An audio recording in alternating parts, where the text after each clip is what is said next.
What's up, everyone? Welcome to the Power Play with CJ. I'm going to focus in on the Montreal Canadiens situation with Tinordi, that 2010 first-round pick, who has been stuck in the NHL as they're demoting him to the AHL would require him to clear waivers. They send him to the St. John's Ice Caps on a conditioning assignment, but there's a time allotment for that, and then after that they're kind of shit out of luck.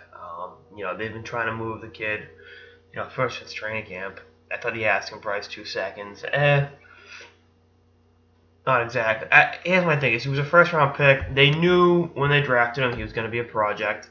He's been a project, and first of all, I think having a 23-year-old defenseman who needs ice time, having played no games through 2.5, almost 3 months of the season is kind of like, what the fuck?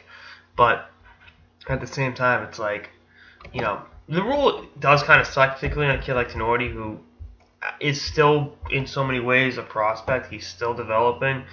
But, again, that's just the way it goes. And, you can't sit around and cry about it for the Habs. You got to do something and, try to spice things up and get the kid, get the kid out there and on the ice. I think eventually they're going to move him. I don't think they're going to expose him to waivers, but again, the longer they keep him up, once this conditioning assignment in the AHL's up, they're really out of options.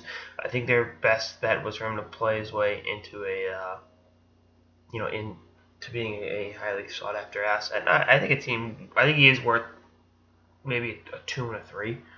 I mean, the 2 seconds is high. Again, I get why the Habs have such a high asking price because he was, first round pick. But you got to look at it from both sides of the spectrum here. I mean, you can only ride that former first round pick coattails for so long before it's like, all right, he's just another guy right now. And I mean, again, a position like defense that puts a premium on size. Tinordi's got that, and I think he can help an NHL blue line in the right situation. Obviously, from the looks, it's not going to be Montreal. I just hope the situation gets resolved because I hate seeing these players get stuck in no man's land. It sucks. I mean, yes, he's collecting an NHL salary, so yeah, I'm not totally crying for him, but yeah, you want to get out there and play. I mean, that's being in the NHL is one thing. Playing in the NHL is another. No kid grows up dreaming of, oh man, I cannot wait to sit in the press box at the Bell Center. That's all I want. It's like, no, you want to get out there and play. So we'll see what happens. Anyway, that's all I got this episode of the Power Play with CJ. Stay tuned for more episodes for the season and beyond. Later, guys.